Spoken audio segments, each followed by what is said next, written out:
All right guys, let's jump right into it. Today we're going to be doing a long-term review of my 2020 AT4 HD, and we're going to go over the good, the bad, and the ugly. My name's LT, and on this channel we build custom and high-performance trucks with the occasional off-road build in there as well. So if that content appeals to you, help me out and hit that subscribe button, because we're trying to reach 100,000 subs by the end of 2021, and I need you guys to help me make that happen. So the 2020 GMC Sierra 2500 AT4 HD. I bought it back in September of 2019, and it's been a great truck for the most part. I put just over 36,000 miles on it, and we're out of our warranty period. And thankfully that warranty is there, and I think the powertrain is still covered until 100,000 miles or so. The truck is pretty much stock. I really haven't touched anything other than the leveling kit. It has a Cognito level kit with upper control arms and the shock spacers. Still running the stock Rancho shocks on there. As far as the wheels and tires, I have two sets that I go back and forth between.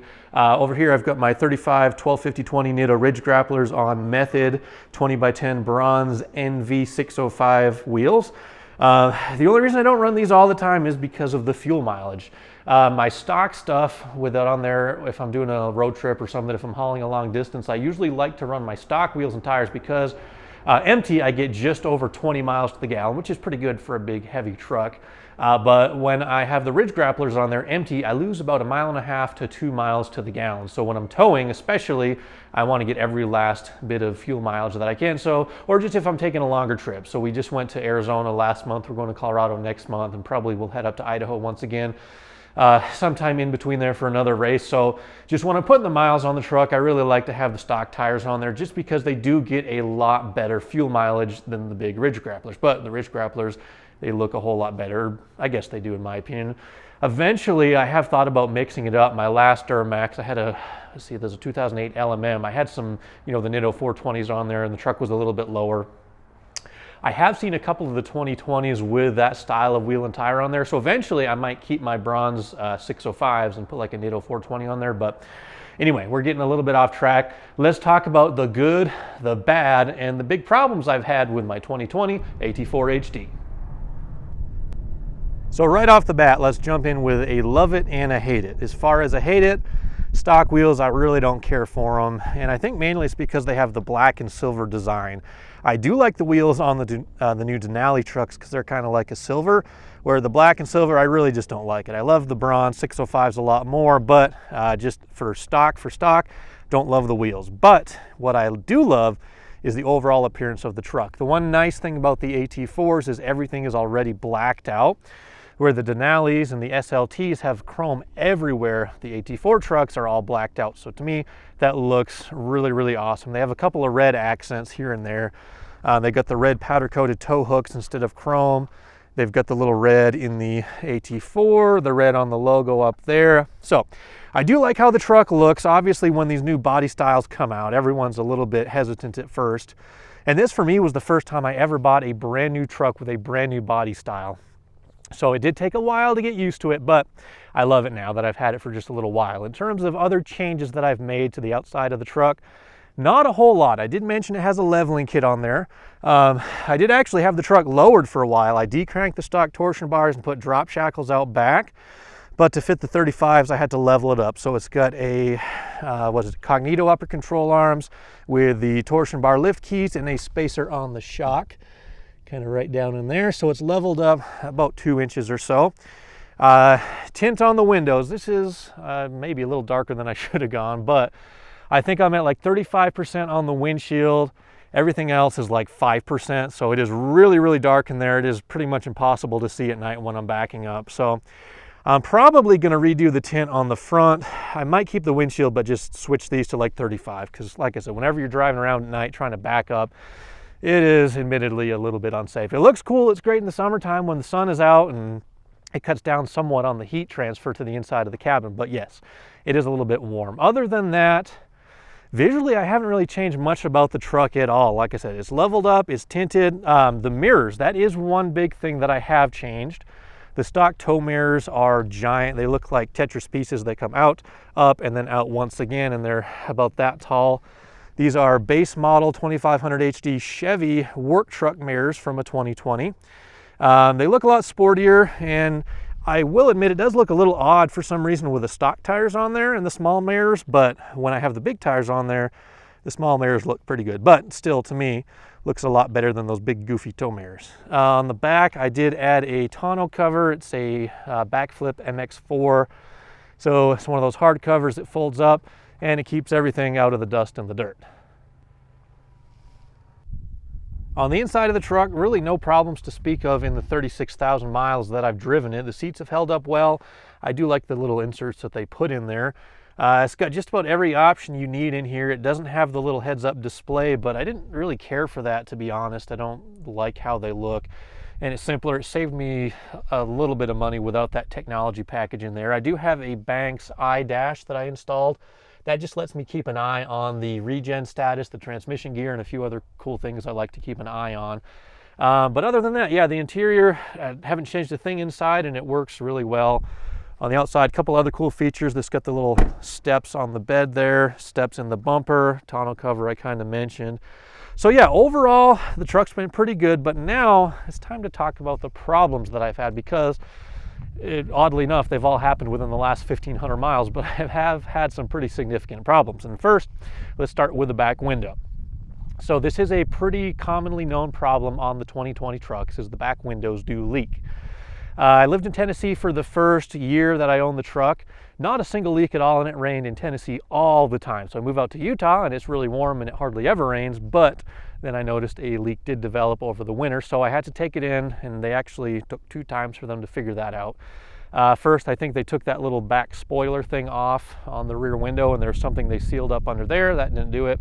And then so they just put some of this kind of goop on top of the back window. I don't love how it looks, but it's actually kind of, I'll show you right here. It's hidden in there pretty well, but it's basically just looks like regular parts store goop that they stuck in there that'll stop it from leaking. And it did, it stopped the leak, but if it were me, I would have pulled that top cap off and used some actual windshield urethane instead of just one of those, whatever it is. It's a solvent, it's something that, or an adhesive rather, that stops the leaking. It worked, not a huge deal. Not how I would have fixed it, but it took care of the problem.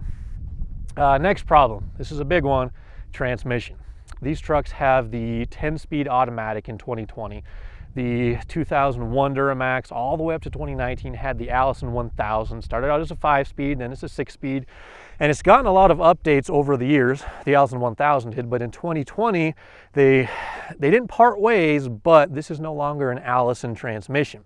It's a 10-speed and it says Allison on the badge, but it's really just a marketing thing. They're borrowing the Allison name, and they probably copied their homework a little bit and, you know, borrowed a few ideas and stuff. But this is a GM built transmission, and from what I understand, the new Ford trucks also share a lot of the technology and the same parts inside this 10-speed. It's called a 10L1000. So for about 35,000 miles, the transmission worked flawlessly. It shifted great. I love towing with this transmission because it's always in the right gear. Your peak torque is always right there. It downshifts exactly when it should. It works, it's seamlessly integrated with the exhaust brake. But right about 35,000 miles, I started to notice some really weird problems with the transmission. The first symptom was whenever I was just slowing down to make a turn or come to a stop, whenever it would downshift from 5th to 4th gear, it would have a really harsh lurch, like something was, like 2 gears were engaged at once, or something was just kind of binding up that shouldn't be. A little while after that, I noticed whenever I was in park idling, the truck would lurch like it was trying to push forward, but it couldn't because it was in park. So I took it into the dealership and I explained what was going on. They had the tech check it out, and the tech called I guess there's some GM tech line that the techs call. And basically what they said is, all right, first of all, you know, swap out the TCM. Do you think there might be something wrong with the transmission control module? So they did that. They had one in stock. They swapped that out the same day, and the tech went for another test drive and said, nope, it does the same exact thing. So it did have a new TCM, but that didn't fix anything. Next thing that the tech line told them to do was drain the fluid and take a look at it and see if it was contaminated or if it was clean. Again, with only 35,000 miles on it, your trans fluid should be pretty darn clean, but evidently they found some trash and debris in there, some metal shavings.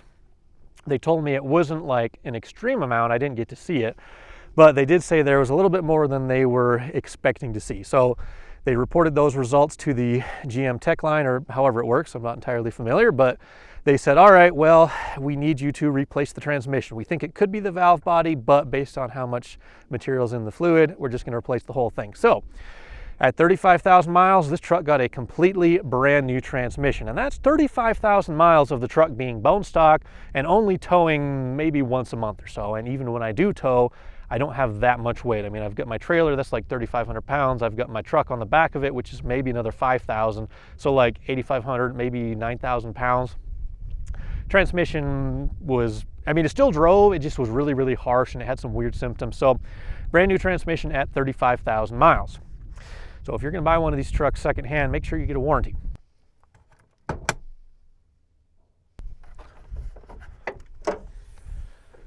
So this is an L5P Duramax, and mechanically it's the exact same thing that they've been using, well, since 2017 when the L5P first came out. It's a great engine, 445 horsepower, torque is like 910 pounds, I think. And it's a smooth running engine, it's quiet. I wish I could delete it and do all that fun stuff, but well, we won't get into that discussion right now. But anyhow, it's a great, powerful engine, and I really like how it drives. But right about the same time frame after I got back from my trip down to Arizona, so we had the transmission put in. I went to Arizona, like it was literally like 3 days later. I got the truck back from the dealership, put the trailer on, and we hit the road. On the way down to Arizona, I started noticing a weird misfire at idle. So it would drive fine, under power it would be fine, no check engine lights, nothing at all that would indicate there was a problem, other than whenever you were at idle in gear, not in park, not in neutral, but in gear, it would misfire. And it wasn't all the time, it was probably once every 5 or 10 seconds. You could just feel the whole truck kind of shake. And it was almost one of those deals where if you weren't really paying attention, you might not notice it. But anyway, it was missing pretty badly. And at this time, I had just got back from Arizona, and the truck literally had, it was like 35,940 some miles. So I wasn't entirely sure on the fuel system. I was looking up some of GM's warranty info, and it's kind of vague online as far as what's covered and what's not. But I did know that if it was misfiring, it was likely related to something in the fuel system, whether that was an injection pump or the injector. So I figured, you know what, let's just bite the bullet. Let's take the thing in before the bumper to bumper expires, and let's get it looked at. So brought it in. I dropped it off on a Friday. I got it back on Monday. Luckily, they were able to take care of it right away, but it was 2 injectors that they had to replace, number 7 and number 8. I did a little bit of looking online after the fact, and apparently some of these L5Ps do have injector problems. I don't think it's as bad as the LB7s were when they first came out, but yeah, 2 injectors. I was kind of blown away with only having 35,900 and some miles on it, that 2 injectors would have to be replaced. I even pulled up on the bank's iDash thing. I pulled up the balance rates, and they all looked within, they were all within like 2 or 3 mm3 of each other.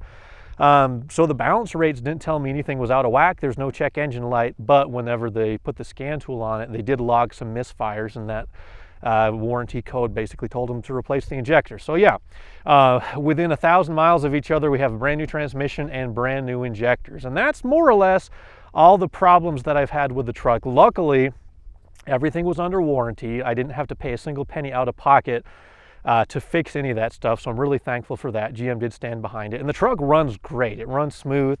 It still gets really good fuel mileage, I guess, as long as I don't have my big ridge grapplers on there. So no complaints overall. I mean, you obviously wish it never had problems in the first place, but I'm just glad that they stood behind it. And in terms of the warranty on the truck, I was asking the service advisor there, and he told me that he thought on the Duramaxes, everything was covered up to 100,000 miles. Not positive, but say if at 80,000 miles I have another problem with a transmission or an injector, it should be covered even up until then. But once again, like I said, if you're looking to buy one of these trucks, maybe secondhand, just kind of keep an eye on those things and make sure you do get a warranty, because I do not want to know what it would have cost to, say, replace a transmission, especially these brand new 10-speeds, if I had to pay for it out of pocket. There are 2 small issues that I will mention, not very significant. Both are in the steering. I took the truck in with a complaint of a noise whenever you're going on bumps. Like whenever you're on terrain like we are here, this is just hard-packed dirt, and I'll try to see if I can record the sound when I'm leaving here.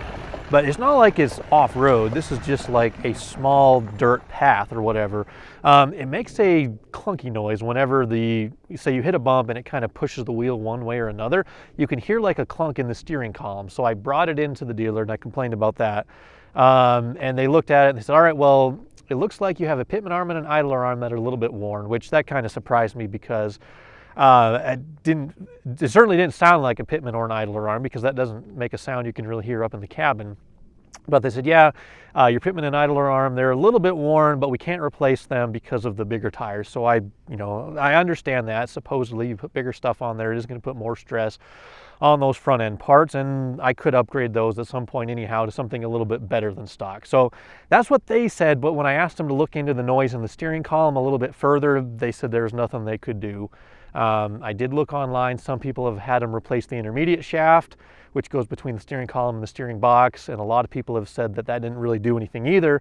But I did find someone online who found a little slip collar that's in the lower steering column that is the cause of the noise. And they actually just took some small plastic zip ties and they stuck them down in there, and that kind of filled in the gap between the two parts of the shaft, and it stopped some of the noise. I haven't tried it yet, and maybe I will in the future, but yeah, that was really the only other complaint I had about this truck was the front end noise. I don't notice that the front end is loose, even though they said the pitman and idler were loose, but yeah, pretty much that's all the problems that we've had with the 2020 AT4 HD. So I want to say thank you guys for watching. I appreciate each and every one of you. I really do. Head on over to TolmanPerformance.com and grab some merch. Help support the channel. We've got some cool t-shirts. This is my actual family crest that we've had modified with a cool gearhead odds and ends. There's some pistons in there, a supercharged engine. I think maybe we put some injectors in there, a couple wrenches and stuff like that. Also, subscribe to this channel. Click the like button. That'll really help things grow. We're trying to get to 100,000 subs by the end of the year. And finally, click the like button on this video and drop a comment down below about some projects that you'd like to see, or if you want me to build something for you, reach out to TolmanPerformance@gmail.com. So thank you guys for watching, and we'll catch you in a couple days.